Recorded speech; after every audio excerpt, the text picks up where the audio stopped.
I'm just going to go through some verses from the Zohar, Vayakhel.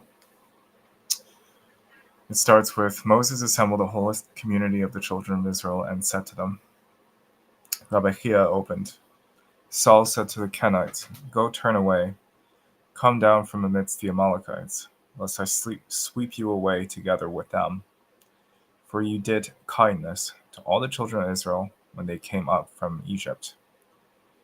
The Kenites are the people of Yisroi. This is Moses' father-in-law in Midian. And some say that they converted to Judaism. Others say that they began the sect that is known as the Druze of today. Come and see what is written of Amalek. I have made reckoning of what Amalek did to Israel, that he set against him on the way. Now the Blessed Holy One was present in all the battles waged by other nations against Israel. Amalek is considered the first of the nations because in Jewish lore, all the nations are considered anti-Semitic at their core. Why were those not as troubling to him as this battle waged by Amalek? Well, surely the battle of Amalek was on all fronts, above and below, for at that time the evil serpent was empowered above and empowered below. Just as the serpent lurks on the crossroads, so here too Amalek was an evil serpent for Israel, lurking for them on the crossroads. As is written, that he set against him on the way that he was coming up from Egypt. He was lurking above to defile the sanctuary, and lurking below to defile Israel. How do we know? As is written, how he encountered you on the way. Here is written how. Karecha, he encountered you. And there is written, who becomes impure through a nocturnal mikre, a mishap. So here the defilement is not necessarily anti-Semitism as we know today. The anti-Semitism that's spoken of in the Zohar is the pressure that the nations have to suppress Jewish people's practice of our religion. That is the quintessential idea of anti-Semitism, in my opinion. And this is the anti-Semitism that the Zohar protests against. Therefore, of Balaam is written, Vayikar Elakim. God encountered Balaam. He encountered, Scripture employs a term of defilement. Now you might say, look, it is written Elakim. Well, the Blessed Holy One arranged for him that place of defilement in which to be defiled by the rung to which he clung. What did Balaam do? He planned by those sacrifices to ascend. Immediately the Blessed Holy One arranged that place for him, saying to him, Here's defilement for you as befits you. Thus, Vayikar Elakim, God encountered Balaam. Balaam is one of the prophets that was employed by one of the nations in the wilderness before coming to the land of Canaan, the place that we know today as Israel. And Balaam was a prophet. He was of perhaps equal stature to Moses, though he could not receive the revelation of God's prophecy standing up. His encounter with God was considered by chance, like a nocturnal emission. Mikre, mishap. And so it is not something that is seen as completely intentional or complete.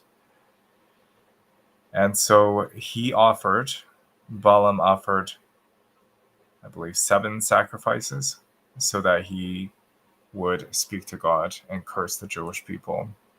Instead, he was unable. He recognizes that his power comes from God alone. And so what he did was he blessed the Jewish people and gave forth some of the prophecies for the Messianic era.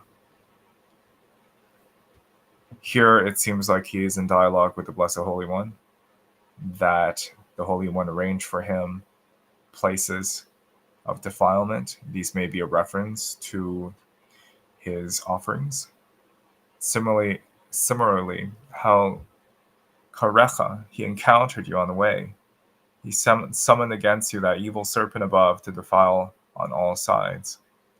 If Moses had not attacked above and Joshua below, Israel would have prevailed against him. Therefore, would not have prevailed against him. Therefore, the Blessed Holy One retained that enmity for generations. Why? Because he intended to uproot the sign of covenant from its place. So God retained enmity because God wanted to retain the integrity of the covenant, which is often symbolized by a circumcised male member. But more generally, it is the covenant between the Jews and God. Consequently, I have made reckoning. By reckoning, because mystery of the sign of the Holy Covenant is implied there.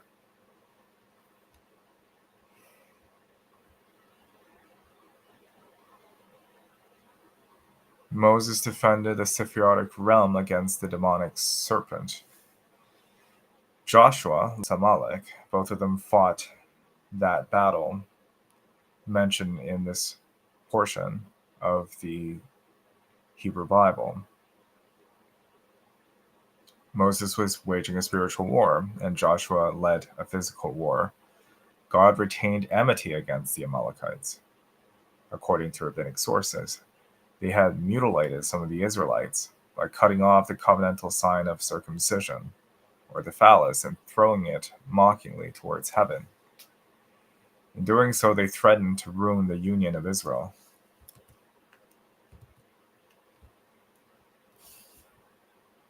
The union of Yesod, which is the member, and the Shekhinah, which is the kingdom or the earth. This is part of a larger conversation about the Kabbalistic tree of life that perhaps is not the place to go into here. In the verse from Samuel, reckoning alludes to the Shekhinah, who shares the covenant with Yesod. On Amalek's violent act, there are sources here. But the most important thing is that God retains enmity because of the violation of the covenant. Amalek mocked the circumcised member of the Jewish people by cutting it off and throwing it into the air. Come and see what is written. Saul said to the Kenite, who is the Kenite? This is Jethro, or Yisro in Hebrew. Now who placed the children of Jethro here to have their abode among Amalek? Look, they dwelled in Jericho. However, it is written, the children of the Kenites, Moses' father-in-law, journeyed from the city of palms into the desert of Judah. And from there they dwelled in the territory of Amalek until the time when King Saul came. As is written, and the Kenites turn away from the midst of Amalek. But when the wicked are present, those virtuous ones found among them will be seized for their sins, as has been established. Jethro is, by most accounts, to be a righteous person after he was converted into Judaism and abandoned his life of many idolatrous faiths. He was considered the priest of almost all the idolatrous faiths in that region. He was learned in all of these faiths, but when he saw the Jewish people and the miracles done to them, he understood what the truth was. However, his children, his kin, became affiliated with Amalek. They departed since the time of the Exodus. Here it says that they dwelt among the Amalekites.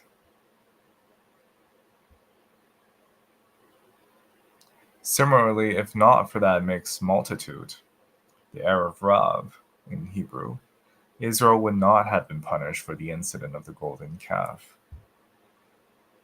Come and see what is written at first. From every man whose heart impels him, you shall take my offering, including all for the wicked, for the Blessed Holy One wished to construct the dwelling from all sides, kernel and shell. Since that mixed multitude was in their midst, it was said from every man whose heart impels him to include them among Israel, who are the kernel, so all of them were commanded. Perhaps this is a comparison to Jethro and his kin, who wished to join the Jewish people. They're compared to the shells, which is in Kabbalistic symbolism, the symbol for evil.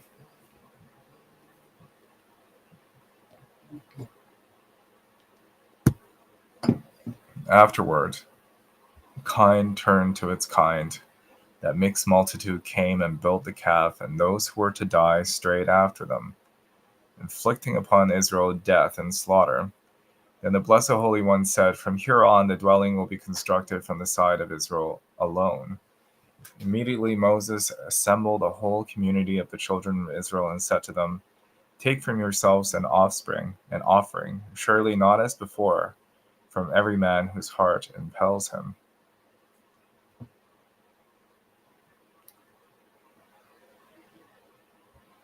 So these mixed elements, since until that time, has inflicted a lot of spiritual damage upon the Jewish people.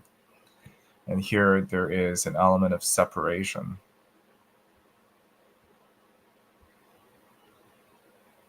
These hordes who joined Israel's exodus from Egypt were responsible for initiating the sin of the golden calf. God wanted to include them with the Israelites to contribute an offering for the construction of the dwelling. Thereby both the shell and the kernel would participate, the shell being the mixed multitude and the kernel being Israel. But once the mixed multitude turned to its kind, deviating to the demonic side, by demanding and worshiping the golden calf, God decided to exclude them from participating in the construction of the dwelling. Now the offering would be taken only from the whole community of the children of Israel, from yourselves.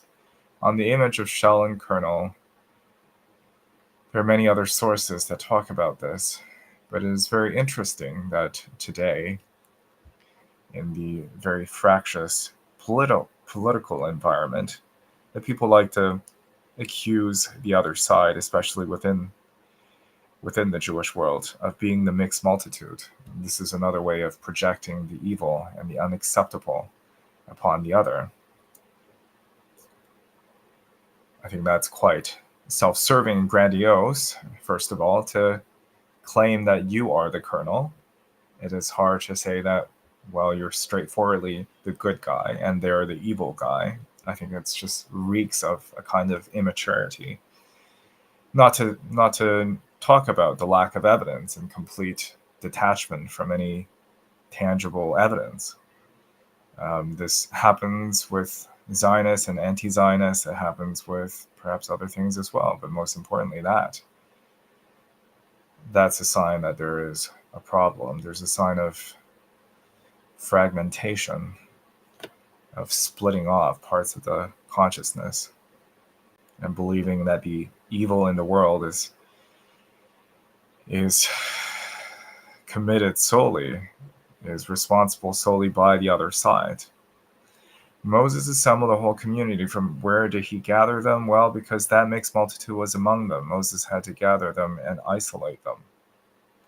And perhaps as we are speaking here, that there is in the upper world a separation between the mixed multitudes and the kernel, the shell, and what is the good. Separation, after all, is a component of psychological differentiation. To continue, Moses assembled, Rabbi Abba opened, assemble the people, the men and the women, just as there the totality of Israel, so here the totality of Israel. And who are they? 600,000. Rabbi Elazar explained the verse as referring to Israel when Moses descended from the mountain. As is written, Joshua heard the sound of the people as it shouted. And he said to Moses, a sound of war in the camp. This is referring to the mixed multitudes worshipping the golden calf. Moses ascended the mountain, and when he returned, he could hear the sounds. Joshua heard. Now, did Joshua hear and Moses not hear? Rather, until now, Joshua did not know, whereas Moses did. What is Be'rei, as it shouted? Well, it is spelled Be'rei with a hey, for that sound was on the other side. And Joshua, who was the face of the moon, perceived that the sound was on the side of Ra, evil, immediately. He said to Moses, a sound of war in the camp. It's interesting to know that Joshua was not so ascendant on that same mountain. Moses ascended much higher on that mountain than Joshua. And perhaps in this way, that Joshua, through closer proximity, was able to detect that there was evil at that moment. But here it is not so. Here it is highlighted that Joshua's relationship as the face of the moon was much better equipped to detect evil. Well, here the commentaries also speak about Joshua being at the foot of the mountain. That gave him an advantage, so to speak, to know what was going on with the camps of the Jewish people. The Reye, as it is shouted, ends usually with a hey rather than with a vav. The Reye, Rabbi Lazar understands this as alluding to Ra, evil, namely the demonic other side, which is as a result of the people's sin threatened Shekhinah, who was symbolized by the moon. Joshua, whose face resembled that of the moon and who was linked to Shekhinah, perceived this threat and told Moses that the demonic power was attached to Shekhinah.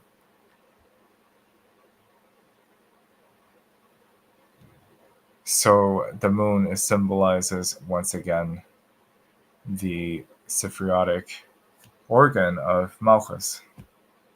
And with that, he was also closer to the ground, closer to the people, and also susceptible to the powers of evil, closer to the powers of evil, because it is the very root of the Sifriotic tree. At that moment, the two tablets of stone that existed originally broke. As we have established, they became too heavy for his hands and fell. Come and see in the four directions of the worlds. At the turn of the four seasons, a voice arises. And by that voice is aroused an arousal of the other side. This reminds me of the pagan festivals that occur on the change of seasons. And perhaps here we see it as an arousal of the other side, because indeed it is an arousal of forces that is unknown to Judaism and perhaps threatens to undermine it, or God forbid, worse. At least this is how it's perceived. That arousal of the other side interposes between one voice and another, and light of the voice below darkens.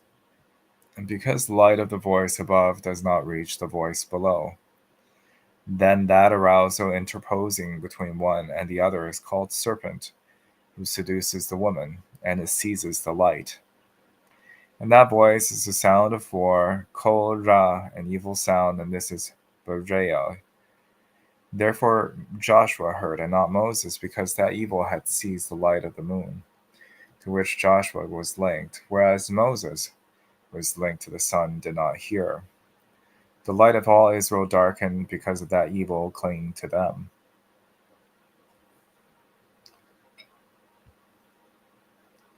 Joshua was linked to the Shekhinah. Shekhinah is the kingdom. It is the Sephirah of Malchus, the lowest in the tree. Joshua perceived the demonic threat to her, whereas Moses was linked to Tiferes, which is higher, did not. As each new season begins, control passes from one ruling power to another, and the voice of harsh judgment momentarily prevails, arousing the other side. This demonic force interrupts the union of the voice below and Tiferes, the voice above, and steals the divine light. On the dangerous transition from season to season, there are other notes, but it would seem that as the new seasons begin, there is a change. There's a change of guards, and these changes of guards is considered to be dangerous. Perhaps an interruption, a destabilization, and it is not necessarily these pagan festivals per se, but that there is a change. Therefore Joshua heard and not Moses, because that evil had seized the light of the moon, to which Joshua was linked, whereas Moses, who was linked to the sun, did not hear. The light of all Israel darkened because of that evil clinging to them. As soon as the Blessed Holy One forgave their sin, Moses assembled the whole community of the children of Israel and said to them, for that mixed multitude had been removed from them. Rabbi Lezer and Rabbi Yossi was sitting one night engaged in Torah. They awoke before the night split. Meanwhile, the rooster crowed and they recited a blessing. Rabbi Lezer said, now is the time when the Blessed Holy One enters the Garden Eden to delight with the righteous. This is the time of dawn. Rabbi Yossi asked him, why does the Blessed Holy One delight?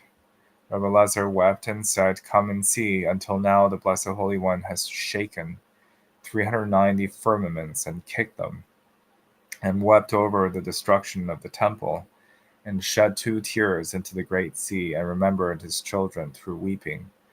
For night is divided into 3 aspects, through its 12 recorded hours, and if hours are added to the night, those additional hours are from the day. Since only 12 hours of the night are considered hers, those 12 are divided into 3 aspects, among which are distributed 3 camps of holy angels. The first camp is appointed for the first 4 hours in the beginning of night to praise their Lord.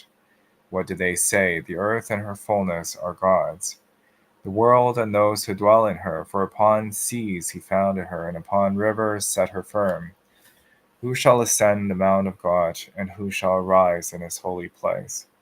The clean of hands and the pure of heart. Why this? Because when night spreads its wings over the world, all its inhabitants experience a taste of death, and their souls depart to ascend. And these angels stand and say, who shall ascend the mount of God? The mount of God, the temple mount, his holy place, the court of Israel, as above, so below. For in every single firmament, numerous princes and officers are stationed. When souls depart, they seek to ascend, and if they are unworthy, these thrust them aside, and they go wandering through the world. And many ravaging bands of dazzling demons grab them and convey to them false information, and sometimes true information about what is soon to come, as they have established. This is speaking about people who pass away, but also people who go to sleep. If their souls are unworthy, then sometimes they're fed false information. Those souls of the righteous go roaming above, and doors are opened for them, and they are raised into the place called the Mount of God, corresponding to the mystery of Temple Mount below. For there they enter the place called his holy place, where all souls appear before their Lord, corresponding to the place where Israel appeared before the Blessed Holy One. The place called the court of Israel, when souls are standing there, their Lord rejoices in arraying them with them, the place called Holy of Holies, where their deeds and merits are inscribed. The second camp is appointed for the following 4 hours. They chant song only for 2 hours, until the night is split and the Blessed Holy One enters the Garden of Eden. These are the mourners of Zion, those who weep over the destruction of the temple. At the beginning of the middle 4 hours, they open, saying, by the rivers of Babylon, there we sat, and we also wept. When we remember Zion, those who wept by the rivers of Babylon, along with Israel, as implied by what is written, we also wept. How do we know that they cried there, as is written, behold, the Relim cried outside? What does outside mean? Babylon. For they all accompany them to Babylon, and there they wept with them. So they open with this and conclude, remember, O God, the Edomites on the day of Jerusalem, saying, raise it to its foundations. Then the Blessed Holy One is roused with his rungs and kicks the firmament, and 12,000 worlds tremble. And he roars and weeps, as is written, he roars from on high, he remembers Israel, and sheds 2 tears into the great sea. Then a flame is aroused on the north side, and a wind of the north side strikes that flame, which sweeps through the world. At that moment the night is split, and the flame strikes the wings of the rooster, and it crows. The Blessed Holy One finds no comfort until he enters the Garden of Eden to delight with the soul of the righteous. Your mnemonic is, for we have been sold, I and my people. And the king said, who is this? The king rose in his fury and went into the palace garden. When the Blessed Holy One enters the Garden of Eden, though all those trees of the garden and all those souls of the righteous open, saying, Lift up your heads, O gates, who is the King of glory? When the souls of the righteous on earth return to their bodies, all those angels hold them and say, Hear, bless God, all you servants of God, who stand in the house of God by night. And we have learned that the third camp chants this during the last 4 hours until the morning light rises, and then all those stars and planets and all those supernal angels who rule by day praise their Lord. This is approaching dawn. They all praise their Lord and utter song, as is written, when the morning stars sang together and all the sons of God shouted for joy. These different mental states perhaps would be accessible to those who are so sensitized and refined through the learning of Torah and the performance of mitzvahs, Torah prescribed good deeds. I think it would be an incredibly difficult state to attain and not necessarily desirable. Certainly, it could be very destabilizing and one that requires a good deal of caution and preparation. When the sun emerges, Israel takes up song below, as does the sun above. As the sun moves in its sphere, a sweet song begins uttering song. Here it is noteworthy that Israel is compared to the sun, because Israel taking up song below is compared to the sun above. What song does it sing? Give thanks to God, call upon his name, sing to him. Psalms 105. And Israel praises the Blessed Holy One by day along with the sun, as is said, May they revere you with the sun, even though we have already established this verse. Rabbi Elazar said, if the inhabitants of the world were not so close-minded and blind, they could not bear the sweet sound of the sphere of the sun as it moves, praising the Blessed Holy One. While they were engaged in Torah, the day shone. They rose and came back before Rabbi Shimon. As soon as he saw them, Rabbi Shimon said, Elazar, you and the companions, hide yourselves from these 3 days. Do not go outside, for the angel of death is present in town and has permission to harm. So this was a special occasion. The Rabbi Shimon said to his son, Rabbi Elazar, to hide. The angel of death may be a reference to the Roman authorities who were persecuting the Jewish people at the time. His present in town has permission to harm, since once he is authorized, he can harm. Furthermore, if the person appears before him, he ascends and accuses him, recounts his sins, and demands justice before the Blessed Holy One. He does not withdraw from there until that person is sentenced and handed over to him, and he kills him. We're not supposed to appear before the angel of death, because the angel of death has the function to destroy. And those who are, God forbid, before it, endanger their own well-being. Having studied Torah from midnight in the morning, the 2 companions came before their master, Rabbi Shimon. He warned them of a demonic plague in town. It would be interesting to know also that Rabbi Nachman says those who, I believe, study from midnight to dawn nullifies negative decrees, and here it is a very direct case of nullifying negative decrees. They understood that there was a decree. What is the meaning of the verse? None of you shall go out of the entrance of his house until morning. Once permission has been granted to the destroyer, he does not distinguish between righteous and wicked. Our rabbis taught a plague in town, keep your feet indoors. Our rabbis taught a plague in town, one should not walk in the middle of the road, because the angel of death walks there. For as soon as permission has been granted, it strides brazenly.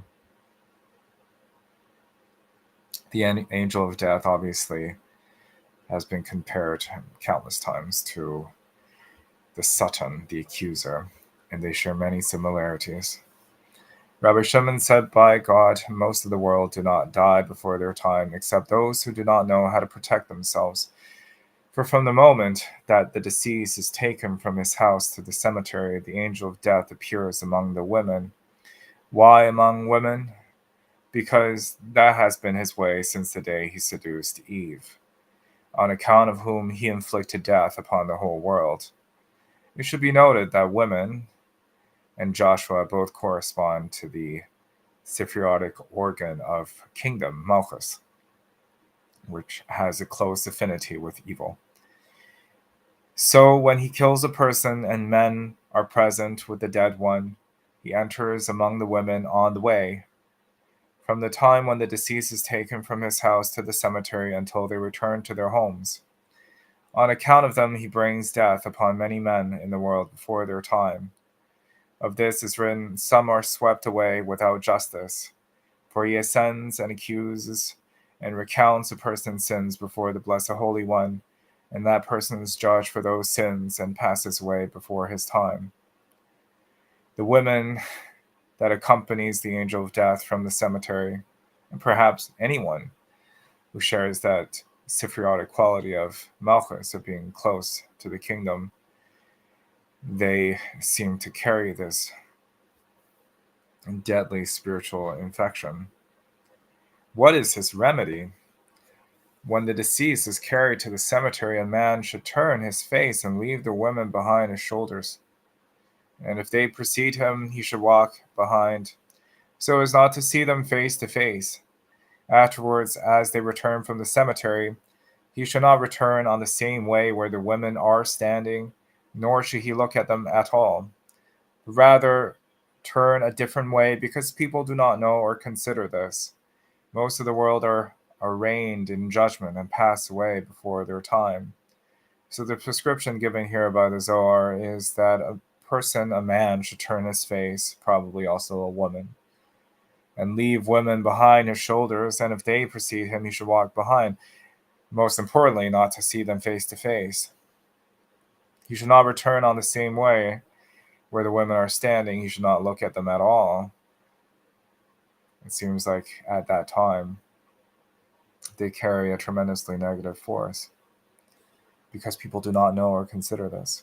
This is very much just the same theme as Joshua perceiving the evil of the mixed multitudes who worship the golden calf. It is the very same dynamic, because Joshua was the moon, and Joshua was able to sense evil. And so too women are more sensitized to evil. And the prescription is to avoid them at these precarious times. Rabbi Lazar said, if so, it is better for a person not to escort the dead. Reply, no, for when a person protects himself in this manner, he is worthy of long life, and all the more so of the world that is coming. Come and see. Not for nothing that the ancient ones obtained the blowing of a shofar to conduct the deceased from his house to the cemetery. Now, if you say that this is for the deceased, no, rather to protect the living, so that the angel of death will not overpower them, accusing above, and they will be on guard against him. These blowings of the shofar is to protect the living and not the dead. He opens saying, when you enter into battle in your land, and we have noted precisely against the foe, the angel of death who assails you constantly and kills the people, the righteous and pious assailing the living for their deaths and seeking to kill others. What is the remedy against him? You shall sound a blast. On Rosh Hashanah, the day of judgment above, this angel descends to examine human beings and ascends to indict them. The people of Israel who know that the angel of death descends to be their accuser hastens with the shofar, blasting him so that he will not prevail against them, protecting themselves. All the more so when he executes judgment and kills a person appearing below. All the more so when people go to the cemetery and return from there. For when women lift their feet to escort the deceased, he descends and appears before them, as is written, her feet descends to death. Her feet descends to whom? To the one called death. Thus evil brought death upon the whole world. May the compassionate one save us. The shofar here is written as a defense against the angel of death. Come and see what is written. Such is the way of an adulteress. And we have established this. But such is the way of an adulteress, the angel of death. And so he is called. He eats and wipes her mouth. She scorches the world with her flames and kills people before their time, and says, I've done no wrong, for I demanded justice against them, and they were found guilty and died justly. When Israel made the calf and all those multitudes died, the angel of death appeared among the women within the camp of Israel. As soon as Moses saw the angel of death among the women and the camp of Israel, he immediately gathered all the men separately. As is written, Moses assembled the whole community of the sons of Israel, the men whom he gathered and isolated. The angel of death did not withdraw from the women until the dwelling was erected. As is written, Moses erected the dwelling, the tabernacle. Even when the women were bringing freewill offerings to the dwelling, he did not depart from them until Moses saw, and advised the men not to come in one company with them, so as not to see each other face to face, but rather behind their shoulders. As is written, the men came besides the women. It is not written the men brought, but rather came, not entering among them on the way, but rather behind their shoulders. For the angel of death did not separate from them until the dwelling was erected. Come and see. He is not found among women, numbering less than 7 or less than 10. On the way openly he is found among 7 and demands justice. Among 10 he accuses in order to kill because he was among them on the way openly. It is written, the men came besides the women. That whole day all those companions were on guard and contemplated Torah.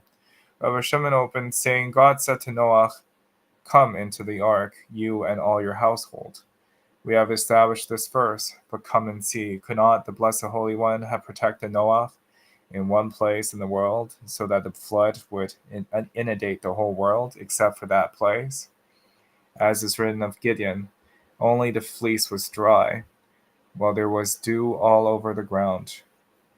Or could he not have kept him in the land of Israel, as is written, not rain upon the day of wrath, for the waters of the flood did not fall upon it? There were places, here and elsewhere, that confirms that the flood was not a global flood. There were places where it did not inundate.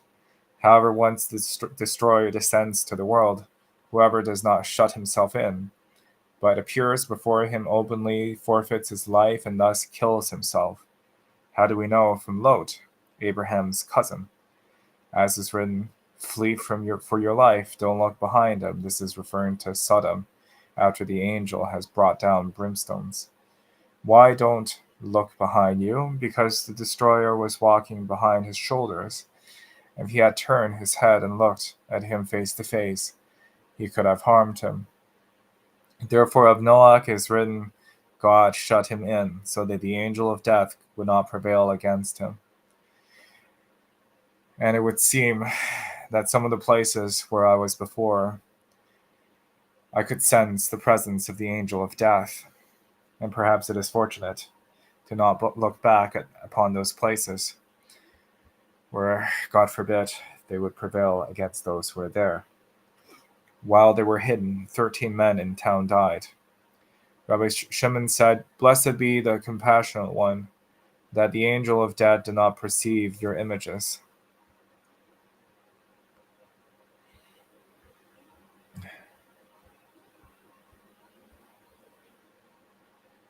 Moses assembled, he repeated for them, as before, the construction of the dwelling. Rabbi Chia said, All has been said, and the dwelling was constructed by Israel alone, and not by that mixed multitude. For the mixed multitude drew down the angel of death into the world. As soon as Moses saw him, he expelled that mixed multitude and gathered Israel separately, as is written, Moses assembled. Those who are very fast to accuse other people of being the mixed multitude, of being evil, often have impure psychological constitutions. And perhaps that is the reason why they would try to project their evil upon others. That perhaps may be an identifying factor, that whoever accuses the others of being evil, they live in glass houses themselves. Moses assembled, Rabbi Shimon opened, who has gone up to heaven and come down, who has gathered the wind in the hollow of his hands, who has bound the waters in a garment, who has established all the ends of earth. What is his name, and what is his son's name? If you know. We have established this verse, which contains many symbols, and it all refers to the Blessed Holy One, who is all. Now, if you say, what is his name, and what is his son's name? That is the Blessed Holy One. What is his name? God is his name. What is his son's name? Israel. As is written, my son, my firstborn, is Israel, as we have established. Who has gone up to heaven? They have established. This is Moses, as is written. To Moses he said, go up to God. However, who has gone up to heaven? Elijah, of whom is written, Elijah ascended in a whirlwind to heaven. Now, how could Elijah ascend to heaven when all the heavens cannot bear even as much as a mustard seed of a body of this world? Yet you say, Elijah ascended in a whirlwind to heaven. It would seem that the spiritual worlds are totally intolerant of corporeality. Not even a mustard seed of physicality can enter into the spiritual worlds. So how is it that Elijah is able to ascend like a whirlwind? Well, it continues like this. God came down upon Mount Sinai, and it is written, Moses entered within the cloud and went up to the mountain. Now the Blessed Holy One was on Mount Sinai, and it is written, the sight of God's glory was like consuming fire at the mountain top. So how could Moses ascend to him? Well, of Moses is written, Moses entered within the cloud. Entering the cloud as one dons a garment, thus he donned the cloud, entering it. In the cloud he approached the fire and was able to draw near.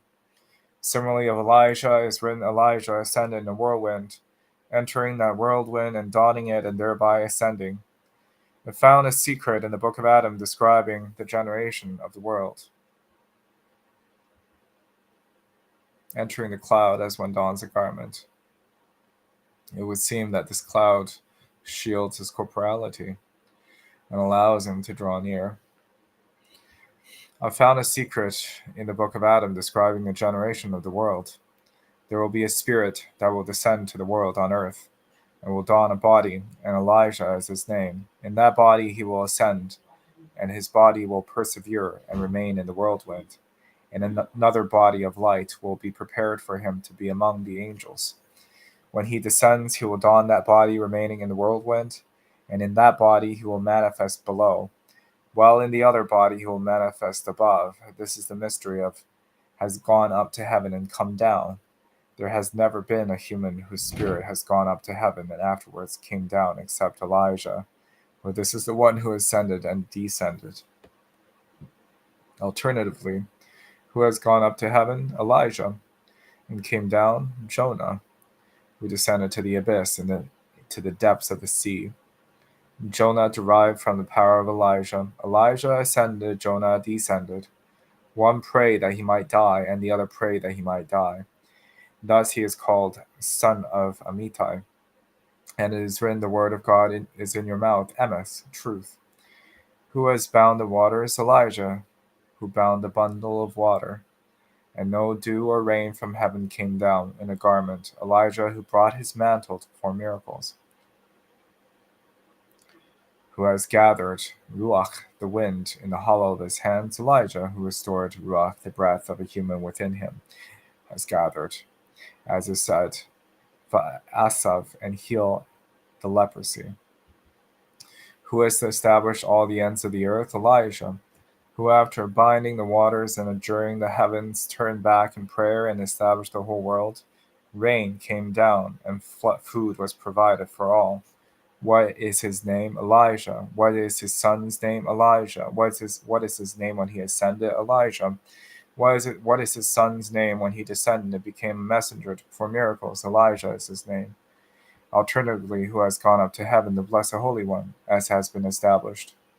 The mystery of the Master is me, who, as we have established, hears the mystery of the supernal chariot in 4 directions, which are the primordial elements of all dependent on that supernal place called me, who, as has been said. Come and see when a time of favor rises before the Blessed Holy One to unite the supernal chariot. so that all may be one. A voice issues from that supernal holy place called heaven, and gathers all these holy ones below, and all those holy princes in supernal camps, so that they all be ready together. As is written, Moses assembled, mystery of heaven, the whole community of the children of Israel, those 12 supernal holy camps, and said to them, what did he say?